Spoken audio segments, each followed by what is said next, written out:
عبد الله waxaan rabnaa inaanu ka qaadno waraysi yar waraysigaas oo ku saabsan daawadii aad ka qaadatay Dr. Jaamac Ilaale Jecel xaaladda aad la kulantay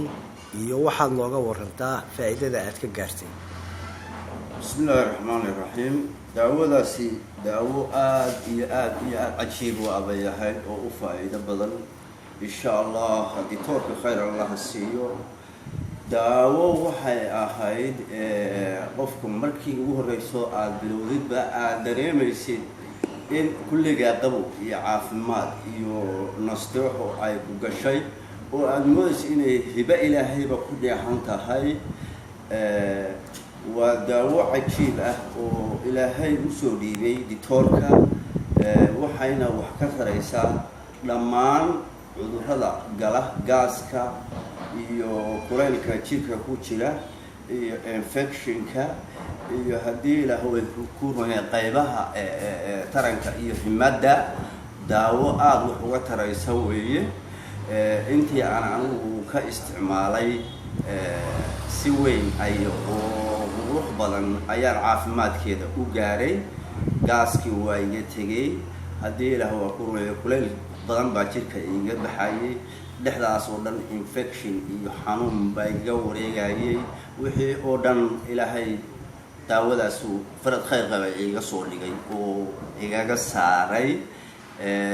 wixii kale oo xagga macdanta iyo xagga hadii la waa ku yahay raganimada iyo xagga himadana kor ayay u sii baxday oo wax aad iyo aad u sareeyo way daawadaas marka kaliya uma koobna dad fara badan baan la kulmay oo ilaa 200-300 gaaraya qof aan caafimaad iyo hadii la waa ku yahay aan ka gaarin ma jiro ilaa kuwa dibadda uga yimi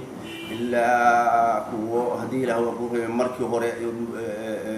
si ku caaraday hadii la waa ku yahay ku caaraday markii dambe iyagoo barya oo dambe laga yahay u yimi ayaan garanayaa muddo fara badan baan doctorka is arkaynay oo daawada laga qaadanayay hadii wax ku noqday iyo wax dhibaato ku gaadhay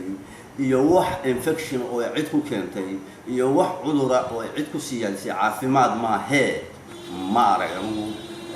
daawadaasi daawo su'aal baan rabaa inaan ku weydiiyo mararka qaarkood marka aad isticmaasho wax side effect oo aad dareentaa ma jiraan ma jiro wax dareen ah oo jirkayga wuxuu dhimaya ama cudur loo malayn karo ama xanuun loo malayn karo ama allergy loo malayn karo ama infection loo malayn karo oo jirkaaga laga dareemayo ma jirto caafimaad iyo marka ugu horeysa saddex haba marka cabtid baaba wixii ku hayay ku daynayeen adigoo dhan qaboobaysta waxaan kaloo rabaa inaan ku weydiiyo Dr. Cabdullaahi Dr. Jaamac meeqa bilood buu ku qoray dawadaas mise si kooban baad u qaadatay si kooban baan u qaatay waliba anigu si kooban oo gogoosa baa waliba u qaatay oo hadii la waa ku gogoosa xiriir bila joogta ah oo istabayaal ma qaadan laakiin googo baan u qaatay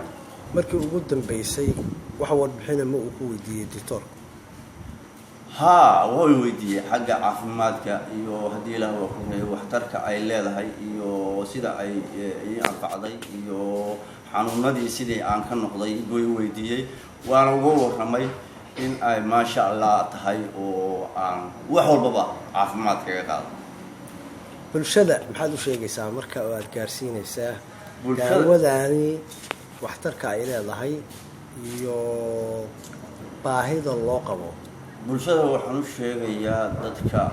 xanuunsan oo hadii la wax ku yahay xanuunsan oo xanuun dareemaya inay la soo xiriiraan doctorka oo u yimaadaan nooca xanuunka haya ku yahay ma gasba ma infection ba ma sonkor ba ma gala wax kasta xanuunka ay la xiriiraan sababtoo ah aniga xanuunkii aan u sheegtay xanuuno kale oo daweynayana waa arkay oo lagu caafimaaday sida sonkor waa arkay sida hadii la babasiir waa arkay sida hadii la waa ku roon yahay gala waa arkay infection waa arkay wax walba waa arkay himad darro ka cabanaya waa arkay oo haddii la waa qurooya u tegi waaye dumarkoodii u tegi waaye ma garan oo ka cabanaya oo haddii la waa qurooya dibadaha dadka xataa ka soo noogulay waa arkay waa mahadsantahay cabdullaahi muuse warbixintaas aad na siisay